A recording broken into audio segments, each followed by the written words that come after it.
Siasa za Kenya bila Raila Odinga huenda zikabadilika pakubwa, kwa sababu Raila amekuwa nguzo kuu ya siasa kwa zaidi ya miongo minne. Raila amekuwa sauti ya upinzani tangu enzi za KANU hadi sasa. Bila yeye hakutakuwa na pengo kubwa katika uongozi wa upinzani. Wanasiasa kama vile Kalonzo Musyoka, Martha Karua, Rigathi Gachagua, Eugene Wamalwa, Fred Matiang'i na wanasiasa wachanga kama vile Babu Owino huenda akajitokeza kujaza nafasi yake, lakini hakuna awaye yote aliye na uwezo wa kitaifa kuvaa viatu vya kisiasa alivyokuwa anavaa Bwana Odinga. Chama cha ODM, chama ambacho kilikuwa kinaongozwa na Bwana Odinga, kinaweza kukumbwa na migawanyiko ya ndani kwa ndani endapo kutakuwa na mpangilio wazi wa urithi wa Bwana Odinga. Viongozi watagawanyika kati ya wale wanaotaka kuendeleza urithi wa Raila na wale wanaotaka mabadiliko mapya.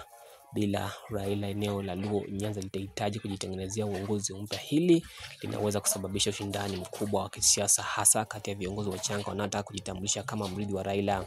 Bila Raila, serikali iliyo madarakani inaongozwa na Daktari William Ruto huenda ikapata urahisi wa kushinda uchaguzi mkuu wa mwaka 2027 kwa sababu kutokuwa na ukosefu wa upinzani dhabiti wa kitaifa.